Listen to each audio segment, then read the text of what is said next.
Yeah, so welcome to this week's episode of the Forestry Tomorrow podcast, and it's episode 5. Yeah. My notes is accurate and precise, and it says 5. Ooh. 5. The rhyme master Jens. Yeah. Yeah, together with me, the rhyme master Jens, we have Rasmus Pedersen, the CTO. And you can even say my last name correctly. Yeah. Usually you say Pedersen. No, Pedersen. Pedersen. Yeah, Pedersen. The English. Yeah, the English Rasmus. You make me sound like someone from Iceland, but I am from Denmark. Yeah, you are, and so am I. Yeah. Good. Let's go into today's episode. Yeah. Where we kick off with the short news or the news before the long news. Yeah. Or whatever. Should we introduce what the long or the theme is? Yeah. Will you do that? Yeah. So we're still in somewhat in the realm of robotics. Yep. But today we are going to talk a little about exoskeletons, which are interesting in many cases. So not completely autonomous or completely robotic, but at least assistive. Exactly. Assistive. Something that can assist you. Yeah, I know what you mean. Yeah. So that'll be the longer topic today. Yes, exactly. And then next week we'll expand on it and go into let's take the human out of the robot. Yeah. And go fully robotic. Go fully, yeah. Yeah, and then that would probably be it in terms of robotics, I think. Yeah, I think then we'll get back to some more, let's say... Yeah, there are a lot of other... practical technologies. Yeah, there are a lot of other technical topics to look into, so yeah. Yeah. But this week's episode, let's kickstart that with a press release that dropped the 2nd of October this year. And I don't know if you know what I'm talking about. Probably. I'm not completely sure. It's the dates. I'm confused. I don't know if it was the 2nd. Hit me, and then I will say, yes, I but knew that. Do you know the topic?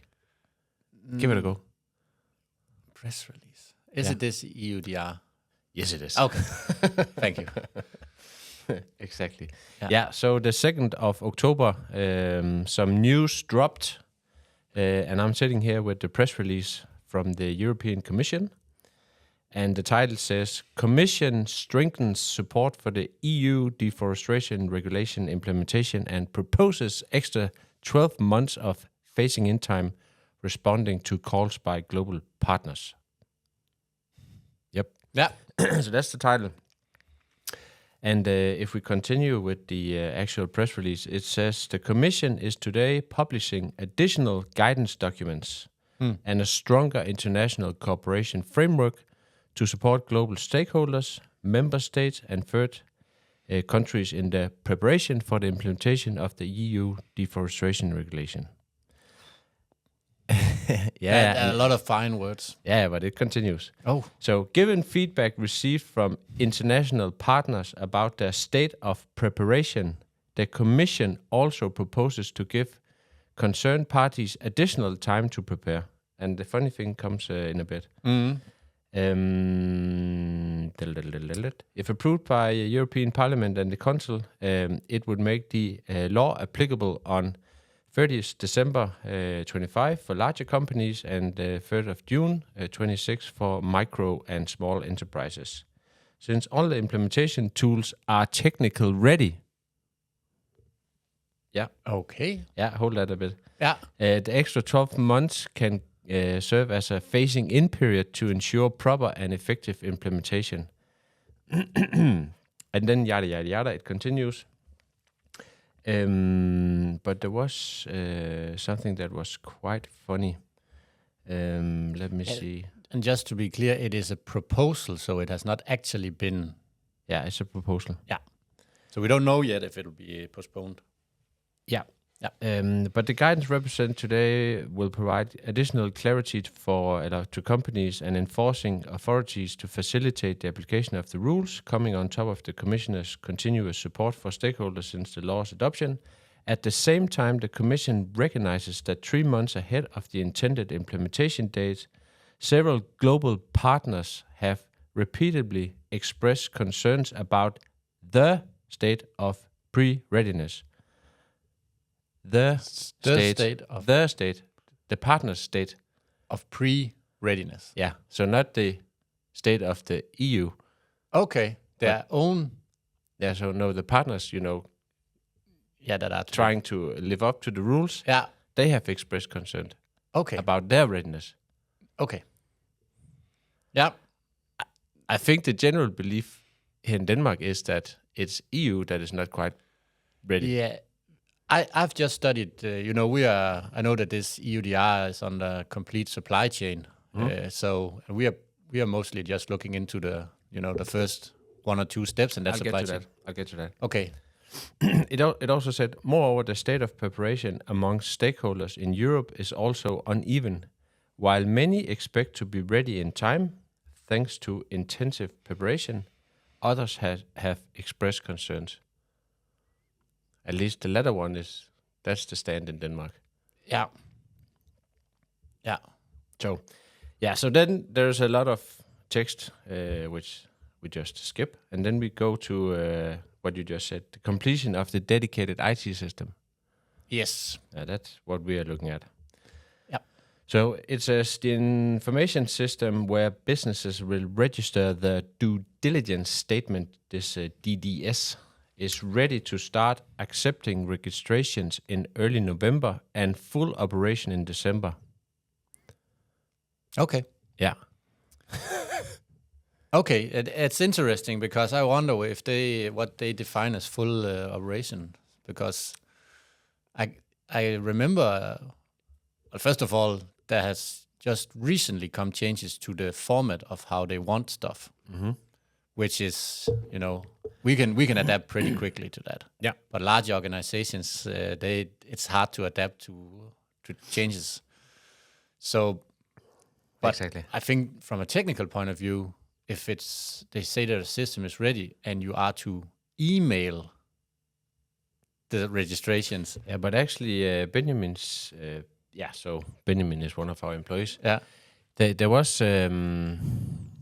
yesterday I think it opened for, being able to upload through traces, the system.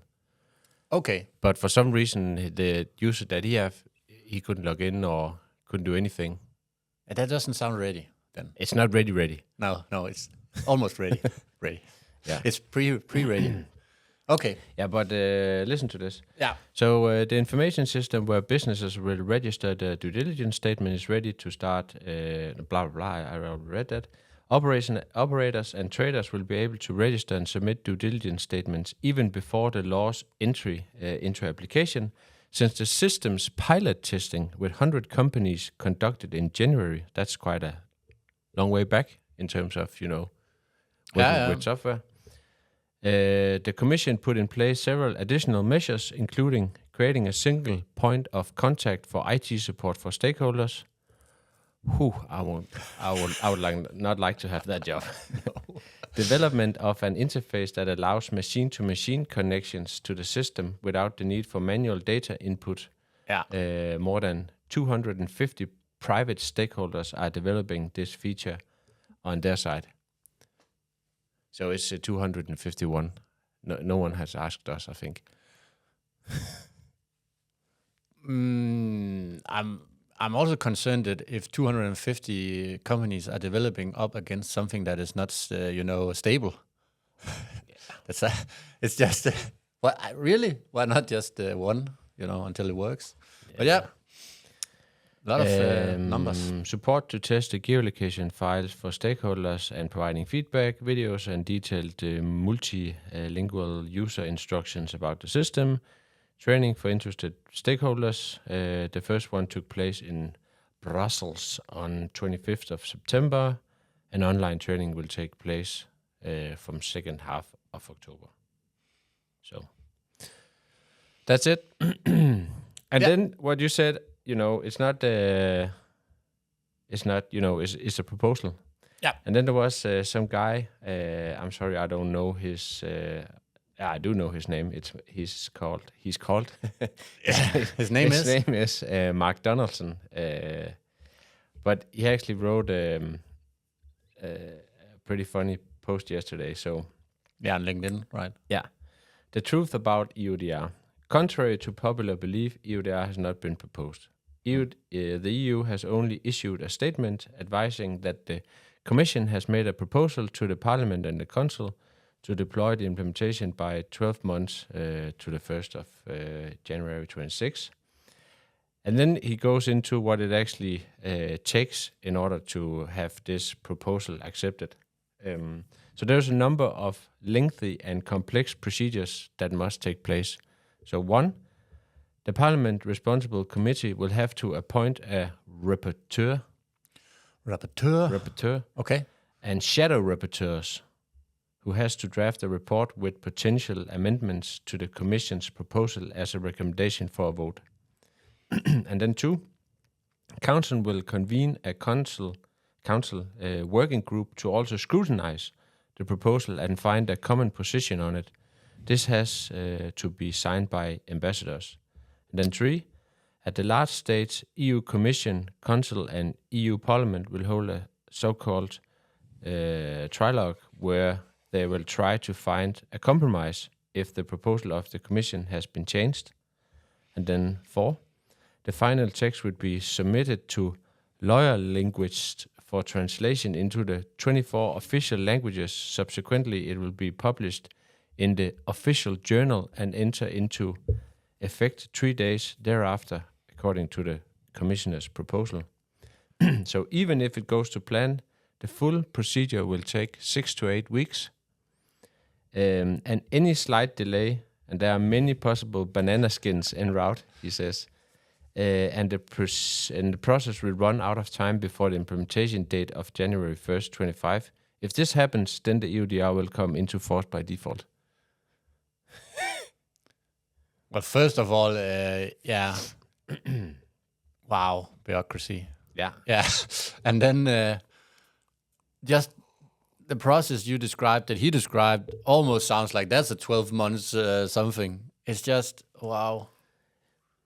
Yeah. You know, sometimes you wish that these large organizations, which the EU are and many other things, or even just, you know, public Denmark, took a more like lean startup approach to this. Yeah. Just, you know, release the damn shit and make people work on it. But it's actually quite funny. Just imagine that it needs to be translated into 24 different languages. I mean... Yeah, you can't just keep it in English. Yeah. It's quite amazing. But you know the EU, you know that how the meetings, then it's in Brussels, then it's in, where's the other place? They shift each week? Yeah. I can't remember where the other one is. But it's just, you know, just to please everyone, you build a... Yeah. So this is not actually, I believe a lot in the EU and all the us working together and all that, but sometimes, you know, it would be nice that if, you know, maybe we should do. Just go fix it. Yeah. Let's move on. So, well, I guess if it's 3 weeks or 12 months, we're ready. Let's just say it like that. We can be ready at least. So... Yeah, we'll just take a all-nighter. Yeah, exactly. We don't need to translate into 24 languages either. No. But what was it I had a thought on? It'll come back. I forgot it. Okay. That's it for EUDR. Okay. At least for me. Yeah, but maybe on a more serious note, now it comes back to me. Okay. So I guess all of this has been created for a reason. And, you know, is anybody thinking about what the postponing it will actually have a result? I think there's a lot of people thinking about that. Yeah. So. Yeah, but it is what it is. Yeah. Implement it. Yeah. Then let's take it from there. Don't postpone it. Okay. Yeah. Enough of the boring stuff. Or the bureaucracy. Yeah. So we have some more exciting news. It's funny. It's a bit exciting because you can probably actually relate a little to it. But can you remember back in 2018 where we kind of started the journey on the whole forest thing? Mm-hmm. Do you remember the weather that year? Yeah. The summer weather. It was warm and dry. Yeah. And it took I think it was probably summer for 3 or 4 months. Yeah, it's one of the worst droughts we have ever had in Denmark, if not the worst. I One don't. of the best summers. Yeah. No. Yeah, but it was. Yeah. My lawn is still trying to recover, but some guys are researching into this because this drought thing is that it's not only actually that all the water that goes into the soil, don't get there, and how does that affect the trees? It's also all the vaporized water. So they are creating, you can see a small picture of it here, where they have a project where they try to, fill the air with vaporized water. Yeah. So that the trees can get it in like that. And the idea is that this is also a way that trees, get their need for water. And the warmer it gets, the more water you can bind in air. Therefore, less water is released to the trees. So you actually have a double effect of drought. It's not just the water going into the soil. Yeah. It's also the water that is being bound to the air.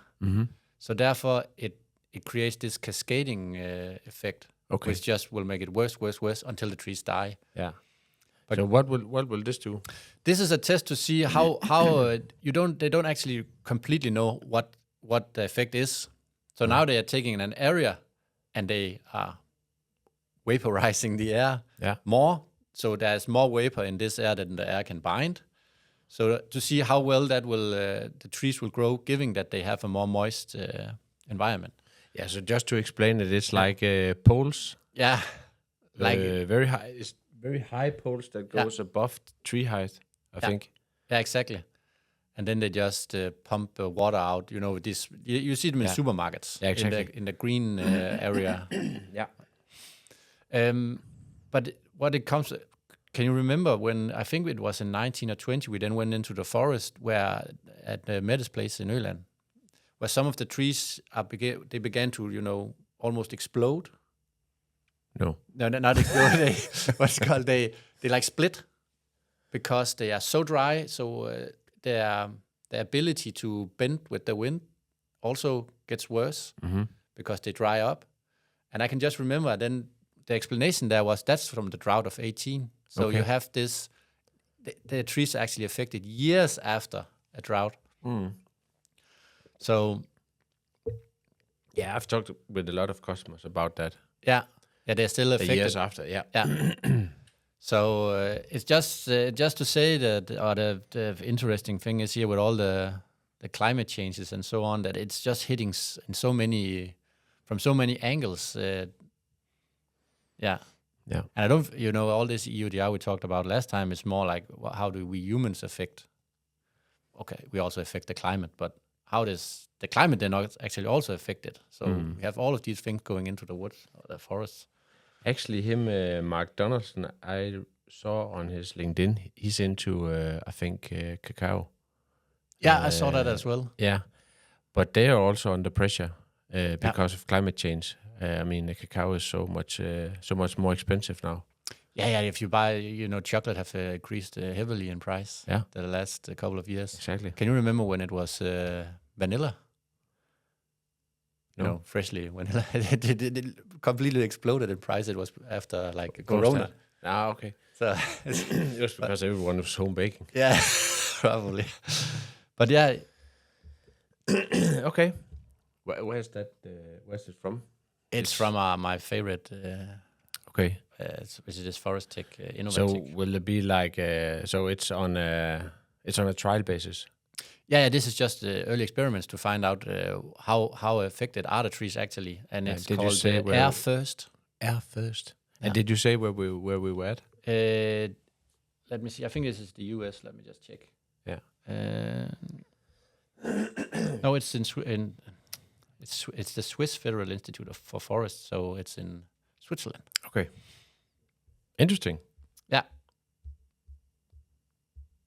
Yeah, I don't have anything more. It's just no. Let's go to the big topic then. Yeah. I have something in my throat. Then get it out. Yeah. Yeah. Good. Yeah, but let's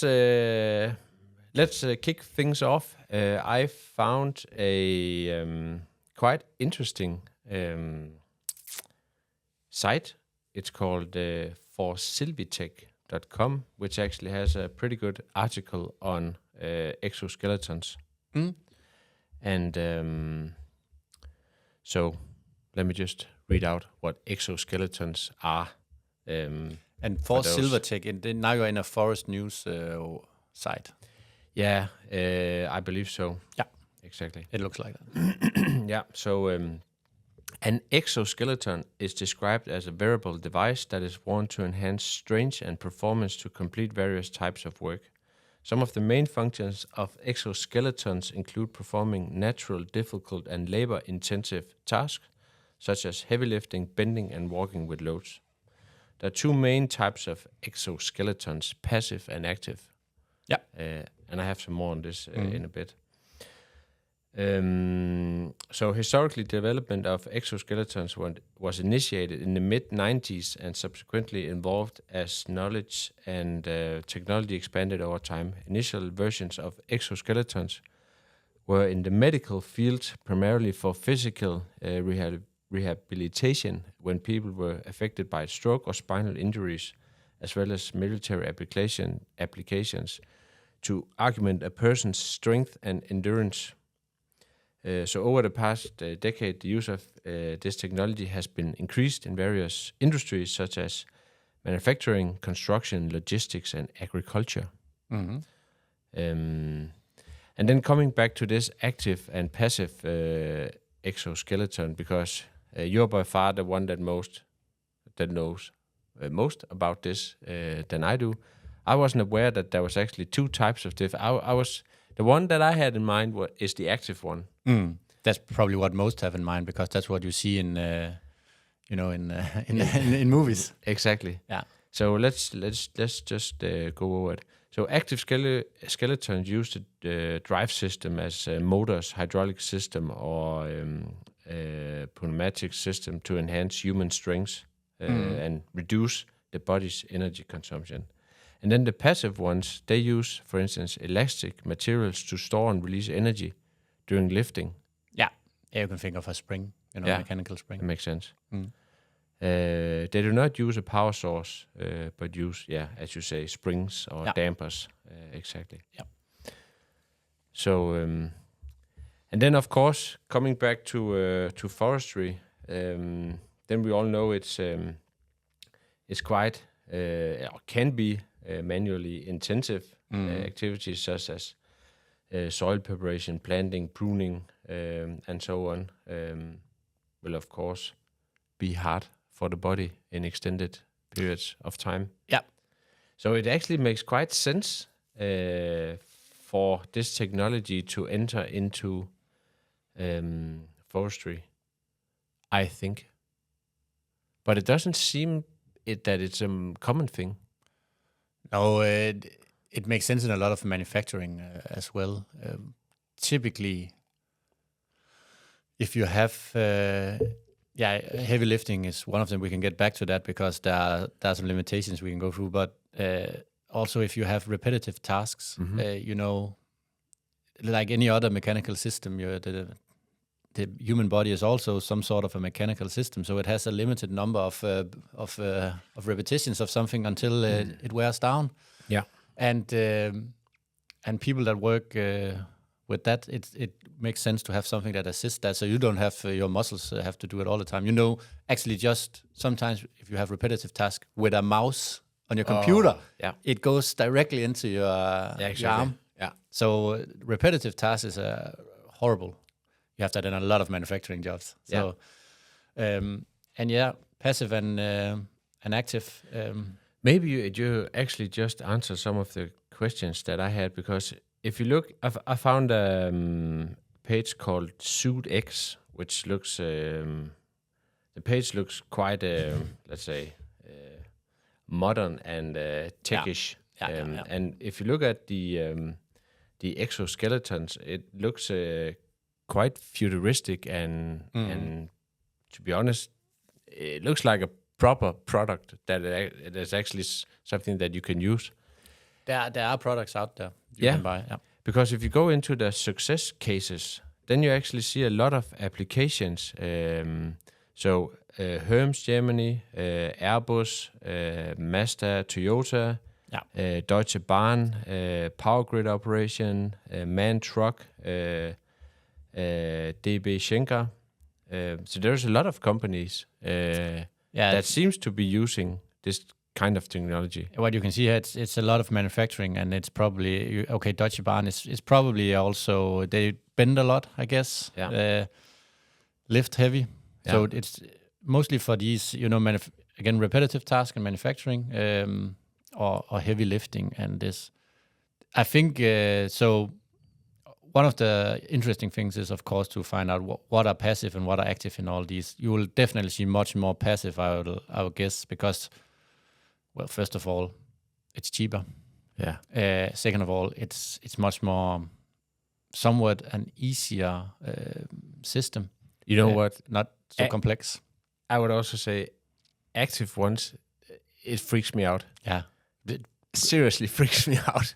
Yeah, and there are a lot of reasons why they do that. First of all, just the thought of having something with a strong motor, like in your joint. Controlling you. Yeah, the thing is, you should be controlling that, right? I know. But the idea of it going in the wrong direction or something. Exactly. I promise you. And I've tried these because, an anecdote more, they did research on this in the university where I was, and I was also part of a project. Mm-hmm. So I've tried prototypes. Yeah. And it's not, it's not nice. Let's say it like that. Well, what was the active part? It was for an arm. So like the joints. But was it motors? Yeah, it was motors. Electrical motors. So actuators. Yeah, maybe. No, actually a proper motor, not an actuator. Okay. And so one thing is just the thought of something there. Mm-hmm. But if you mix that with, it's actually you controlling it. Mm-hmm. But there is some sort of latency in these systems. So if you wanted to go in some direction and you use your arm for that, like you push up against something, you can have different sensors measuring. Mm. It could be EMG, which measures the electrical signals in your muscles, but that's a bit hard to do proper, and you need to train your system to each individual human because the signals are just different from human to human. Yeah. Then at Aalborg University, they develop something called force-sensitive resistors. So if you push against them, it's like then the harder you push, the more signal they give. Yeah. So then you could use that, for example. That's much more simple technology. But imagine up in your brain, you push against something, and then there's a delay before the motor begins to do something. Yeah. So and then intuitively you stop pushing, and then you can create this. It's horrible. Yeah, I could imagine. So just the delays in the systems like this makes it extremely hard to do proper. Yeah. And that will always be a case, given that if it's something that you need to, from your brain, send signals to your muscles, and then your muscles do something, and then after that, something begins to move. So that's why one of the reasons why these active exoskeletons are so hard to do. You almost need direct contact to your brain signals before it would be intuitive. Yeah, that makes sense. Yeah, and again, exoskeletons are also, because you have them from films from, I don't know if you've seen this Tom Cruise film, Edge of Tomorrow. That's one case where it's used for military use in the future. Yeah. But a classic is also Iron Man. Iron Man is the dream of exoskeletons. It's look how easy it is. But that's a good thing about movies. But so just the complexity of going from a passive to an active is hard. Yeah. But active exoskeletons are a product you can actually get, especially for people that walk, what's called inhibited. Mm-hmm. You can get something that can help them with that. But you will still see this like mechanical walk because of the delays in the system. Yeah. And, one of the things you read out loud here was that the active exoskeletons can also, enhance your strength. Well, that also makes kind of sense. You can get some really strong actuators, but then you need a really strong a large power source, which you also need to carry somewhere. Exactly. So these become extremely buff or big and heavy. And the other thing is, you still can't, the physics. You still can't do anything about them, because if you take something and hold it out in your arm, then the force you have out there, that says out at 1 meter, Yeah. then you need the same amount of weight going the other way, unless you'll tip. Yeah. So enhancing strength is just a little bit, it's not going to look like, again, Iron Man and so on. Yeah. But I saw a little video with a man holding a large brick of some kind. Yeah. Where they timed him without, this exoskeleton on, and then with the exoskeleton on. Yeah. And I think it was like a factor of 300% or something like that. Faster? No, he could hold the... longer? Yeah. Yeah, and I actually think if it's just a passive hold, then you can come a long way with also a passive exoskeleton. Exactly. Yeah. So that makes a lot of sense. Yeah. And one of the, at least I know from Aalborg University, is this, people that work with the arm above the shoulder. Yeah. I don't know if you have probably done it when you did some work at home, like...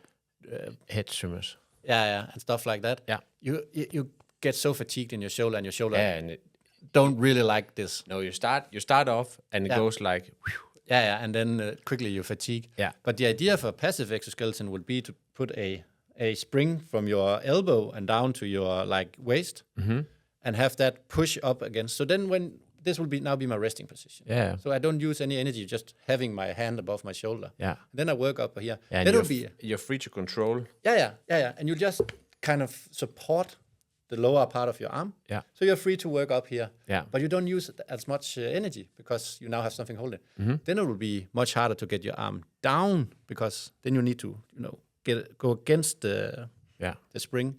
But that doesn't really matter because you're working up here.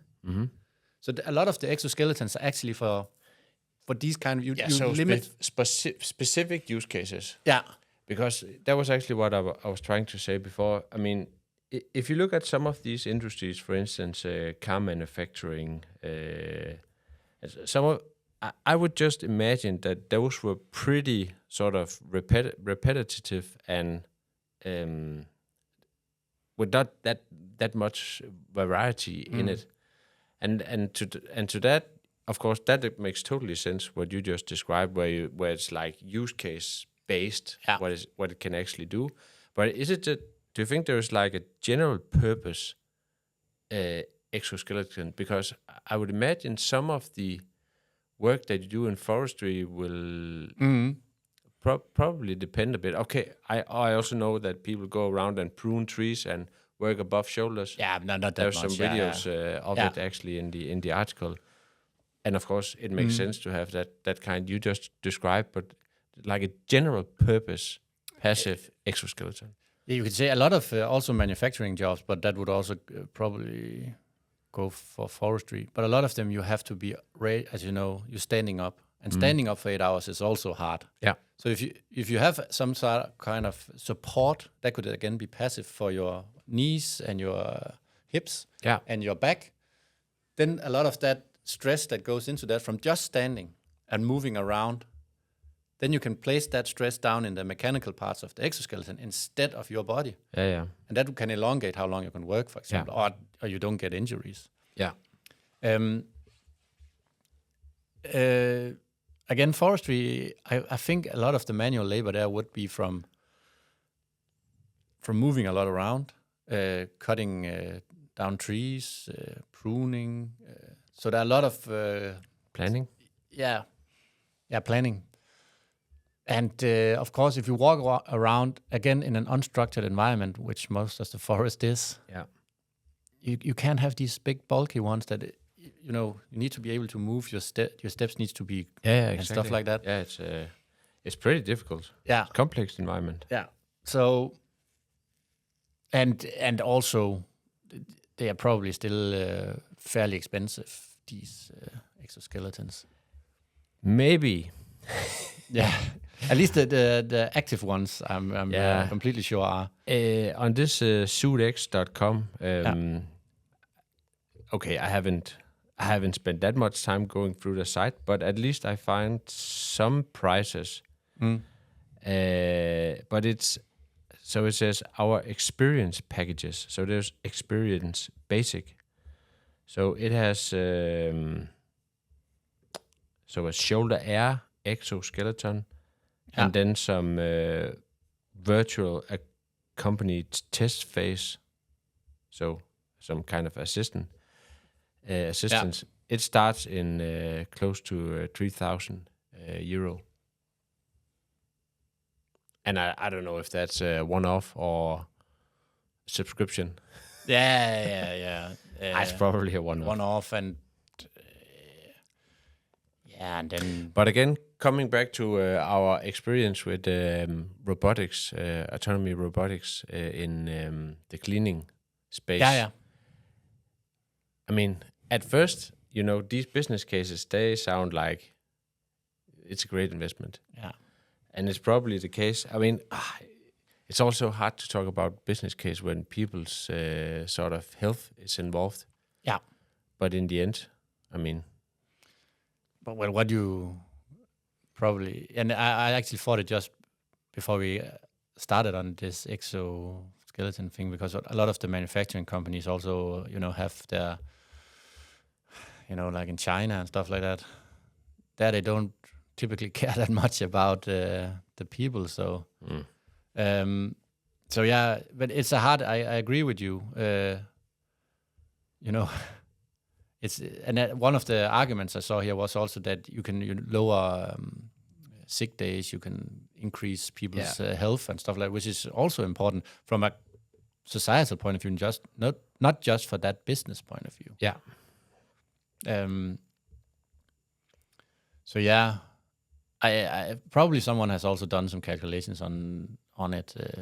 Like I can see one of the partners. You can see they have some. You can see Airbus, Tesla, Coca-Cola, Siemens, IKEA. Just some of the biggest companies in the world. Yeah.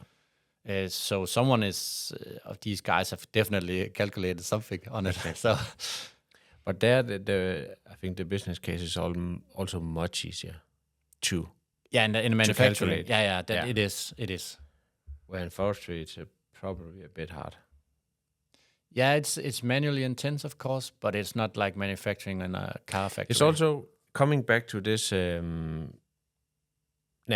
won't mention any names here, but there is companies looking at a certain technology at the moment, which on paper makes a lot of sense. It's quite expensive, but it makes a lot of sense. The only reason for not going for it or adopting it is because it changes the workflow of the foresters in a way that it's sort of, I mean, they could easily do that job while they were there if they were just, going out and applying that technology and going to the next forest. Then the use cases or the business case it doesn't hold its value anymore. Yeah. So of course, when processes change, then it becomes really difficult. Of course, with manufacturing like this, I mean, the process is what it is.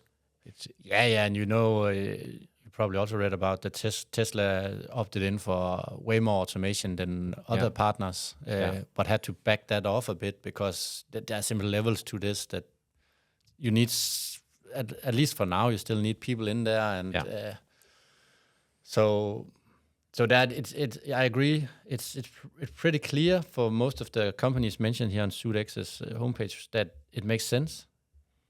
It's probably hard out there in forestry. Yeah. Yeah. I can still see like these simple passive. Let's call it exoskeletons. I think it could probably also be something a little that supports your back, that supports your knees, that supports your hips. Yeah. And these can become, as you have progress in material science. I would imagine the price could come down on this. Yeah, exactly. Way down, and they become very light and nice, and you can. There's probably a lot of stuff going on here that we don't know anything about. So that it also sounds if like you can sense. change it for different body types, so it could shift around. Yeah, so it's very flexible. Yeah.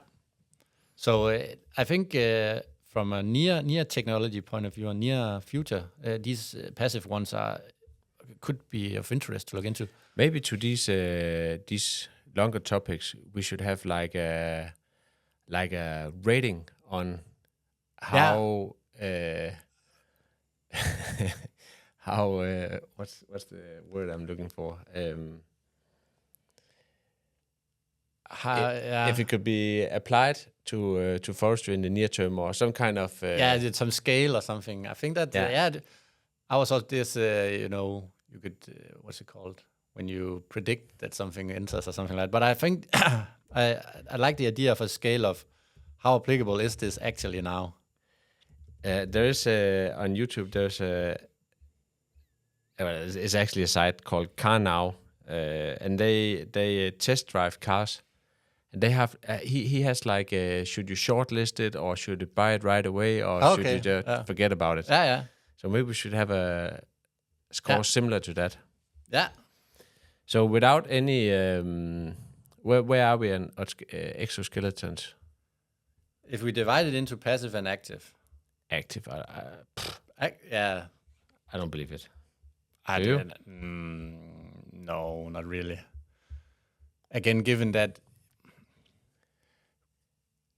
we would have to be where you have a brain-machine interface like this Neuralink or something where you can actually send out the signals and have, again, you will still have, you need the mechanics and the motors and all of this to be responsive enough. I think there's two issues in it. Yeah.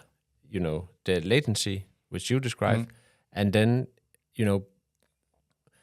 what will it actually take for the system as a whole, the exoskeleton and the human, to be able to control and apply those big forces, also in terms of what you just described, where the man simply tips over. Yeah.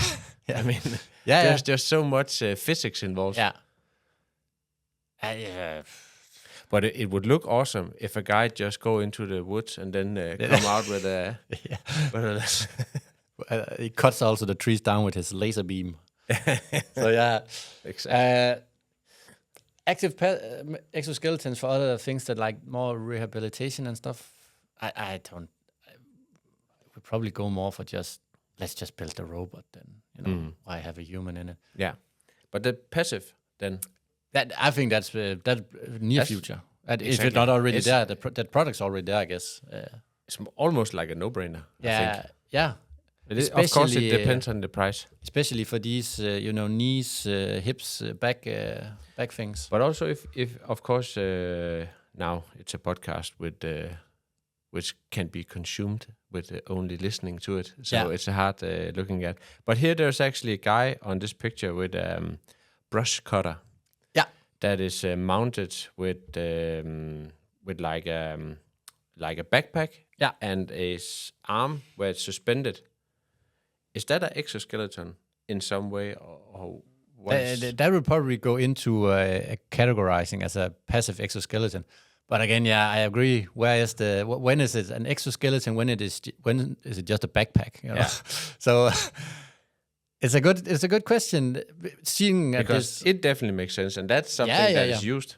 Yeah. So you can say that it's actually already used. Yeah. And again, what's the purpose here? It is, of course, to take the stress off the person's back, arms, and so on, and that's also why you use backpacks where you can strap them around your waist, is because you then can transport weight from your back and into your hips. Yeah. So and then he could just control it. Yeah. It's not physical demanding for him. So. But like a full exoskeleton,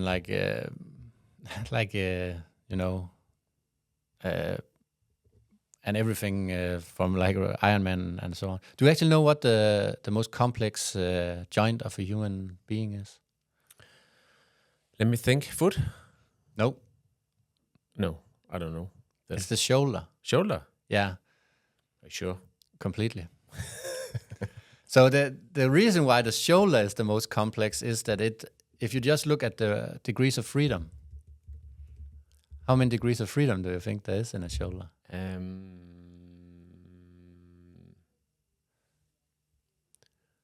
just try to move your shoulder around, close to... You have what is called almost a gimbal point, which is just a half circle where you can move it all the way around. Yeah. But not only that, you can also move it up and down, so it also has a linear joint. Yeah. And those combines give you so many degrees of freedom. But now try to build an exoskeleton around my shoulder, which can do like this and do everything like that and it's one joint. Yeah. You need a lot of actuators to actually fulfill this. Yeah. So it's a really, really hard mechanical problem because you can't place the goddamn actuators in the joint, which you have. So you have to place them around the joint. Yeah. So it's a really hard problem. Yeah, and Google are completely agreeing with you. I wrote Google, no. But I actually, again, just it's because of I am from Aalborg University. I have to highlight them if I can find it here. You're free to do that. Because there's actually a guy from Aalborg University where they made a special joint for the shoulder because it's so hard to do. Mm-hmm. But look at it, it's like a scissor joint almost. Just get the sound off here. Ooh. Yeah, it's really a cool mechanical joint. So this development group mostly does passive exoskeletons. Yeah. So like only mechanical stuff. How can you actually go somewhere with But this is also passive. This is also passive. Yeah. But it can take strain off your entire shoulder just by placing, and then it can place, again, through the mechanics. It's pretty clever. Put it. Yeah, it's, that's also patented and all. Yeah. It's But what? So how old is this? This was when I was there, so it's at least 5 years old. The idea and everything. Mm-hmm. I don't know if they have actually built a company around it as well. They probably have now. But this is a way of solving these many degrees of freedom in a smart mechanical way. Yeah. So awesome. Yeah, and the professor of this group is someone called John Rasmussen, who has also done a simulator which is called Anybody, which simulates the human body. So all the muscles and everything. Anybody? I think I've heard of it. Yeah, you if you have been at the university, sometime you have heard it. Yeah. And it's a really nice simulation of the human body, and they of course use this to develop things around. For example, this exoskeleton stuff. And it's not easy to simulate the human body because all the muscle fibers and all that. But yeah. So it's a really interesting topic generally. I don't think we'll see Iron Man soon. No. But maybe some passive, clever. Yeah, they're already there, and this joints, and there's a lot of things going on there, and it. Well, it's a bit of a funny thing, right? Because, sorry, but we're trying to get people out of the dirty, dull, and dangerous jobs and repetitive tasks. The 3Ds. Yeah, exactly. You were looking for those last time. Yeah, now I remember them. But also these repetitive tasks, which these are the things that hurt people. So, and that's what we are building exoskeletons for. Yeah. So you always have this: should we help the human do the job, or should we try to replace it? Yeah. Just shows that it's not easy to replace humans. Yeah, and that's a perfect outro, I think, because in the next episode we'll try to replace the human. Let's do it. And then we'll stop going down the futuristic stuff. Yeah. Well, passive exoskeletons, not that futuristic. Exactly. Yeah. Okay, that's it for this week's episode. Hope you enjoyed. And by all means, if someone have feedback or good ideas or just want to say hi, find our stuff irritating, we also like to hear that. Yeah, exactly. Good. Yeah. Take care. Yeah, bye. Bye-bye.